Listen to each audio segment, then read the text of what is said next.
اعوذ باللہ من الشیطان الرجیم، بسم اللہ الرحمن الرحیم۔ عزیز طلباء، السلام علیکم ورحمۃ اللہ وبرکاتہ۔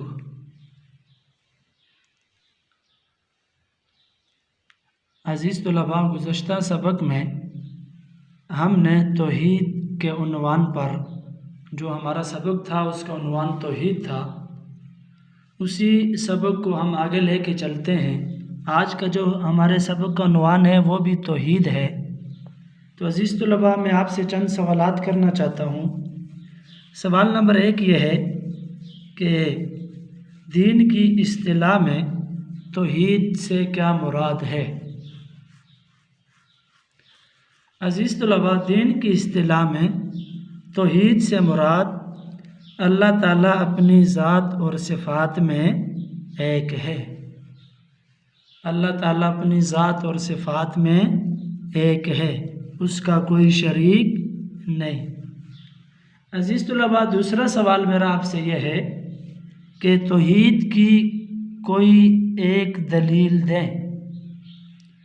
تو عزیز طلباء، توحید کی دلیل یہ کائنات کا نظام اچھے طریقے سے چلنا،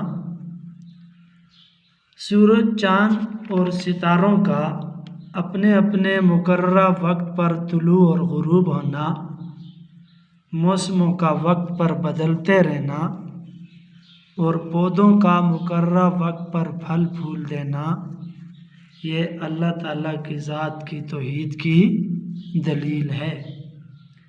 عزیز طلباء، آج کا جو ہمارا ٹاپک ہے وہ بھی عقیدہ توحید کے متعلق ہے۔ تو عزیز طلباء، توحید کے اندر ہم قرآن پاک سے ریلیٹڈ، توحید سے ریلیٹڈ ایک سورہ پڑھنے لگے ہیں۔ اس سورت کا نام ہے سورہ اخلاص۔ سورت کا کیا نام ہے؟ سورہ اخلاص۔ بسم اللہ الرحمن الرحیم۔ آپ بھی میرے ساتھ مل کے سورہ اخلاص کو پڑھیں۔ قل هو اللہ احد اللہ الصمد لم یلد ولم یولد ولم یکن لہ کفوا احد۔ عزیز طلباء، اس سورت کا نام کیا ہے؟ سورہ اخلاص۔ یہ پارہ نمبر 30 کے اندر آتی ہے۔ اب آتے ہیں اس کے ترجمے کی طرف۔ کہو کہ وہ اللہ ایک ہے، اللہ بے نیاز ہے، وہ نہ کسی کا باپ ہے اور نہ کسی کا بیٹا، اور اس کا کوئی ہمسر نہیں۔ ہمسر کے معنی ہے برابر، اور اس کا کوئی برابر نہیں۔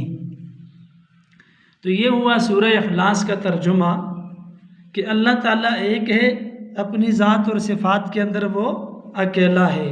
اللہ تعالیٰ کی ذات بے نیاز ذات ہے، اسی طرح نہ وہ کسی کا باپ ہے اور نہ کسی کا بیٹا، یعنی اللہ تعالیٰ کی کوئی اولاد نہیں، اور نہ ہی اللہ تعالیٰ کسی سے پیدا ہوا ہے، نہ اس کا کوئی باپ اور نہ اس کا کوئی بیٹا۔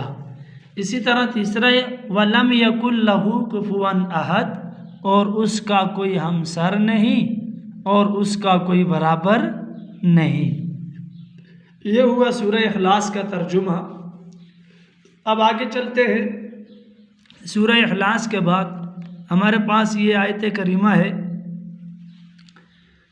بسم اللہ الرحمن الرحیم، ایاک نعبد و ایاک نستعین۔ اس آیت کریمہ کا بھی ہم ترجمہ پڑھیں گے، اور یہ آیت کریمہ ہے سورۃ الفاتحہ کی۔ قرآن پاک کی سب سے پہلی سورت کا کیا نام ہے؟ سورۃ الفاتحہ۔ تو قرآن پاک کی جو پہلی سورت سورۃ الفاتحہ ہے، اس میں سے یہ آیت کریمہ لی گئی ہے۔ آپ پڑھیں ایاک نعبد و ایاک نستعین۔ تو اس آیت کریمہ کا ترجمہ کیا ہے؟ اے پروردگار، ہم تیری ہی عبادت کرتے ہیں اور تجھ ہی سے مدد مانگتے ہیں۔ تو عزیز طلباء، اس آیت کریمہ کے اندر بھی توحید کو بیان کیا گیا ہے۔ اس آیت کے اندر توحید کا ذکر ہے۔ اور کیسے ہے؟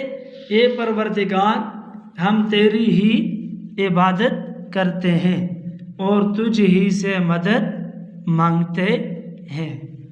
اب آگے چلتے ہیں۔ اس کے بعد سورۃ الفاتحہ کی اس آیت کریمہ کے بعد آگے نیکسٹ ہمارے پاس تیسرا پوائنٹ ہے، وہ ہے شرک سے مراد۔ شرک سے مراد تو عزیز طلباء، شرک سے کیا مراد ہے؟ تو شرک سے مراد اللہ تعالیٰ کی ذات اور صفات میں کسی اور کو اس کا حصہ دار ٹھہرایا جائے، یعنی اللہ تعالیٰ کی ذات کے اندر کسی کو ملانا اور اللہ تعالیٰ کی صفات کے اندر کسی کو ملانا، کسی کو اس کا حصہ دار ٹھہرانا، اس کے برابر ماننا، تو یہ کیا ہوگا؟ شرک۔ یعنی اللہ تعالیٰ اپنی ذات کے اندر بھی اکیلا ہے، اس کا کوئی ہمسر، کوئی برابر نہیں، اسی طرح صفات کے اندر بھی وہ اکیلا ہے، اس کا کوئی ہمسر اور برابر نہیں۔ اب ذات کے اعتبار سے کیسے؟ جیسا کہ آپ نے پہلے پڑھا قل هو اللہ احد، اللہ تعالیٰ ایک ہے، اللہ الصمد بے نیاز ہے، لم یلد ولم یولد، ذات سے مراد نہ وہ کسی سے پیدا ہوا نہ اس سے کوئی پیدا ہوا، تو اللہ تعالیٰ کی یہ ذات ہے، تو ذات کے اعتبار سے وہ کیا ہے؟ اکیلا ہے۔ تو ذات کے اندر کسی کو شریک ٹھہرانا یہ کیا ہوگا؟ ذات میں شرک ہوگا۔ صفات میں جیسا کہ اللہ تعالیٰ کی صفتیں ہیں سمیع، بصیر، خالق، مالک، اور اسی طرح اللہ تعالیٰ کا ارادہ، علم، قدرت اللہ تعالیٰ کی، تو یہ ساری اللہ تعالیٰ کی صفتیں ہیں۔ ان صفات کے اندر اگر شریک ٹھہرایا جائے گا تو یہ کیا ہو جائے گا؟ شرک فی الصفات، صفات کے اندر شرک۔ تو شرک سے کیا مراد ہوا؟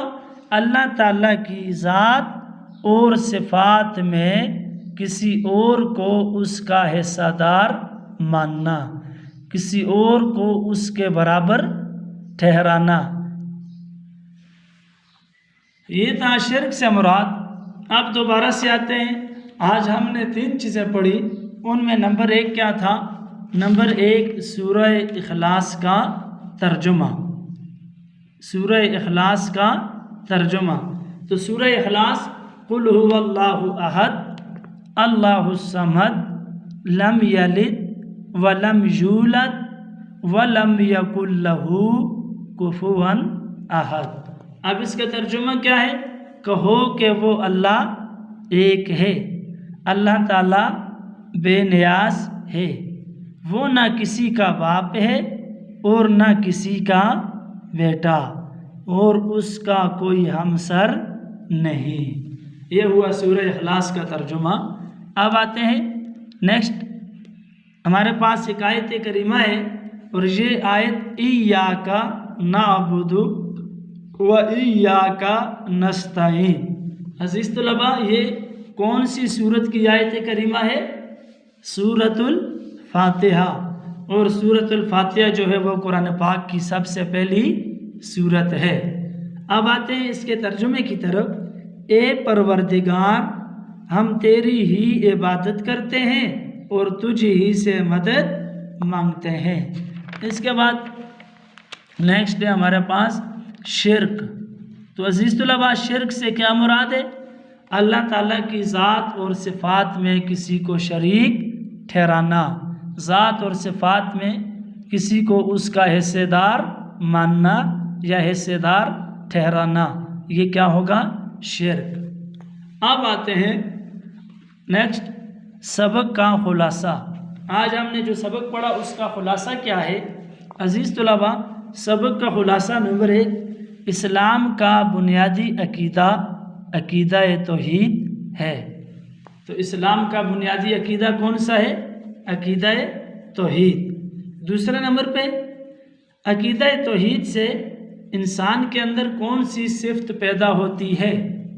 تو عزیز طلباء، عقیدہ توحید سے انسان میں جرأت و بہادری پیدا ہوتی ہے۔ اسی طرح توحید کا مطلب کیا ہے؟ تو عزیز طلباء، توحید کا مطلب یہ ہے کہ اللہ تعالیٰ کو ذات و صفات میں یکتا ماننا، اللہ تعالیٰ کو ذات و صفات میں اکیلا ماننا، یہ کیا ہے؟ توحید ہے۔ اسی طرح عزیز طلباء، توحید کی ضد کیا ہے؟ توحید کی ضد کیا ہے؟ تو توحید کی ضد شرک ہے۔ توحید کی ضد کیا ہے؟ شرک ہے۔ اب آتے ہیں ہوم ورک کی طرف۔ تو عزیز طلباء، آپ کا ہوم ورک وہ آپ کی بک میں سے سبق نمبر 1 میں سے مشقی سوالات ہیں۔ تو کیا ہے؟ آتے ہیں بک کی طرف۔ آپ کی بک میں صفحہ نمبر ہے 10، صفحہ نمبر 10 ہے۔ تو صفحہ نمبر 10 میں یہ سوال نمبر 2 کی دوسری جز ہے، سورہ اخلاص کا ترجمہ لکھیں۔ ایک دوسرا سوال ہے آپ کے مشقی سوالات میں سے جو آپ نے اپنی آنسر شیٹ کے اوپر لکھنا ہے، نوٹ بک کے اوپر نہیں لکھنا آپ لوگوں نے۔ دوسرا سوال ہے ایاک نعبد و ایاک نستعین کا ترجمہ تحریر کریں۔ اسی طرح تیسرا سوال ہے آپ کا، شرک سے کیا مراد ہے؟ تو یہ 3 سوالات آپ نے بہت خوبصورت کر کے سب سے پہلے آپ نے ان سوالات کو ذہن نشین کرنا ہے۔ ذہن نشین کرنے کے بعد آپ نے بہت اچھے سے ان کو آنسر شیٹ کے اوپر آپ نے لکھنا ہے، خوبصورت کر کے لکھنا ہے جیسے کہ میں نے لکھا ہوا ہے۔ اور لکھنے کے بعد جو ہے آپ اس کو جب آپ کو اسکول کی طرف سے میسج ملے گا تو آپ نے اسکول کے اندر سبمٹ کروانے ہیں۔ والسلام، جزاک اللہ، احسن الجزا۔